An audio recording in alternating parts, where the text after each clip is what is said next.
Hello friends, ನಾನಿವತ್ತು chicken gravy ಮಾಡ್ತಾಯಿದ್ದೀನಿ. ಅದಕ್ಕೆ ನಾನು ಈಗ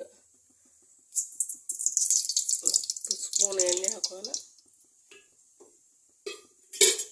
ನೋಡಿ, ಚಿಕನ್ ಎಲ್ಲ ತೊಳೆದಿಟ್ಟಿದ್ದೀನಿ ನೀಟಾಗಿ. ಎಣ್ಣೆ ಕಾದ ಮೇಲೆ ಚಿಕನ್ ಹಾಕೋ. ನೋಡಿ, ಎಣ್ಣೆ ಕಾದಿದೆ.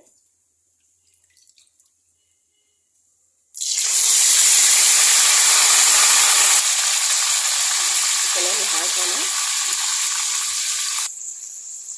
ನೋಡಿ, ಚಿಕನ್ ಎಲ್ಲ ಹಾಕಿದ್ರೆ ಸ್ವಲ್ಪ ಮಿಕ್ಸ್ ಮಾಡೋಣ. ಅದನ್ನು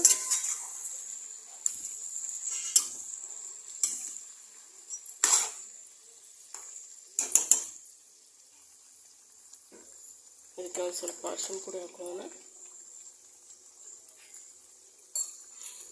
ಸ್ವಲ್ಪ ಉಪ್ಪು ಹಾಕೊಳ್ಳೋಣ.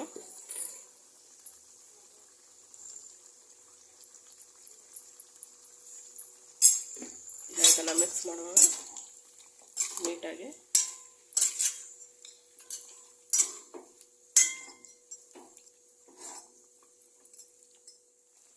ನೋಡಿ, ಮಿಕ್ಸ್ ಆಗಿದೆ. ಈಗ ಒಂದು 10 ಮಿನಿಟ್ ಮುಚ್ಚಿ ಇಡೋಣ. ಅದು ಬಾಯ್ಲ್ ಆಗಲಿ ಚಿಕನ್ ಎಲ್ಲ.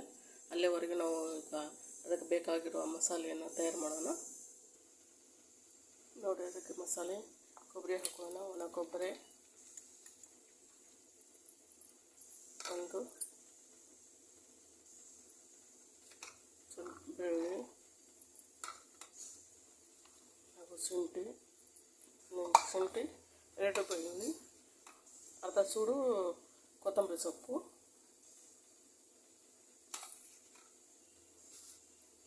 ನಾಲ್ಕು ಟೊಮೆಟೊ,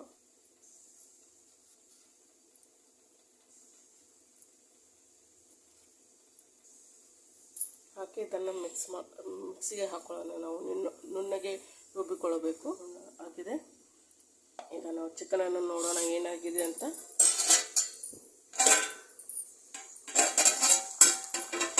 ನೋಡಿ, ಬಾಯ್ಲ್ ಆಗ್ತಾ ಇದೆ ಚಿಕನ್ ನೀಟಾಗಿ.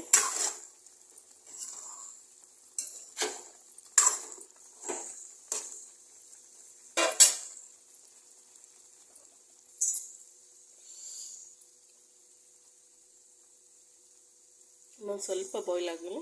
ಇನ್ನೊಂದು 5 ಮಿನಿಟ್ ಬಿಡೋಣ. ಚೆನ್ನಾಗಿ ಮಿಕ್ಸ್ ಆಗಿದೆ. ಈಗ ಅದಕ್ಕೆ ನಾವು ರುಬ್ಬಿಟ್ಟಿರೋ ಮಸಾಲೆ ಹಾಕೋಣ.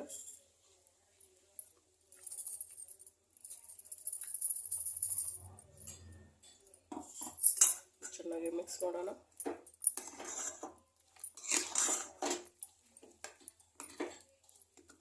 ಇದನ್ನು 5 ಮಿನಿಟ್ ಬಾಯ್ಲ್ ಆಗೋಕ್ಕೆ ಬಿಡೋಣ.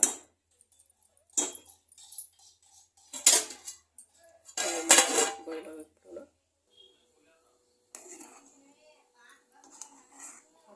ಈ ಥರ ಬಾಯ್ಲ್ ಆಗ್ತಿದ್ದಾರೆ.